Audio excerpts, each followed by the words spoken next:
उद्धव आणि राज ठाकरे जर एकत्र आले तर महाराष्ट्र फार बदलून जाईल। राज ठाकरे आणि उद्धव ठाकरेंनी एकत्र यावं, लोकशाही पॉडकास्टमध्ये निखिल वागळेंचं रोखठोक मत।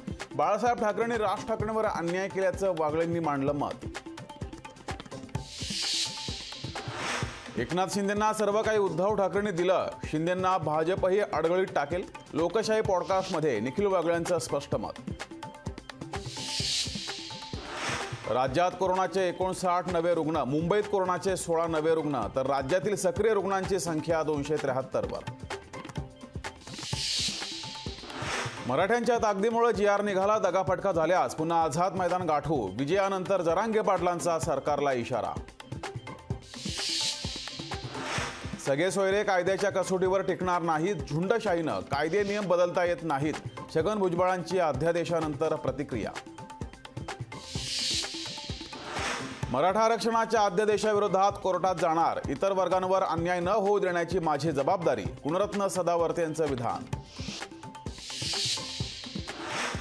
मराठा आंदोलनाचे गुन्हे मागे घेणार तर कोर्टाच्या आदेशाशिवाय गंभीर गुन्हे मागे घेता येणार नाही, उपमुख्यमंत्री देवेंद्र फडणवीसांची माहिती।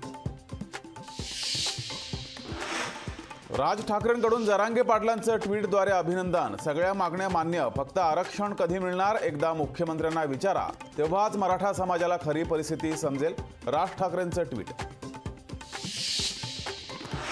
जरांगेंचं उपोषण मुख्यमंत्र्यांनी सोडवलं, दोन्ही उपमुख्यमंत्री का गेले नाहीत, पटोलेंचा सवाल, आरक्षणाबाबत कुणाला फसवलं, खुलासा करावा, नाना पटोलेंची सरकारकडे मागणी। विजय वडेट्टीवारांनी बोलावली 30 जानेवारीला बैठक, मराठा आरक्षणासंदर्भात हरकती नोंदवण्यासाठी बैठकीचं आयोजन। अध्यादेशाला ओबीसी नेत्यांचा विरोध, जरांगे पाटील लढ्यात जिंकले पण तहामध्ये हरले, माजी खासदार हरिभाऊ राठोड यांची टीका। राज ठाकरेंनी फक्त टोलवर बसून पैसे मोजावेत, सदावर्तेंचा राज ठाकरेंवर हल्लाबोल, सदावर्तेंना स्वतःचं काही अस्तित्व नाही, राज ठाकरेंवर केलेल्या टीकेनंतर यशवंत किल्लेदारांचं प्रत्युत्तर।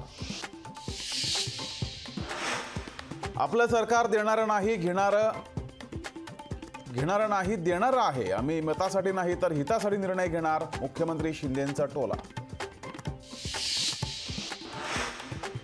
18 दिवसानंतर लोकशाही मराठीचं प्रक्षेपण सुरू, दिल्ली हायकोर्टाच्या आदेशानंतर प्रक्षेपणावरील बंदी उठवली, लोकहिताच्या बातम्या घेऊन शानदार दमदार पुनरागमन।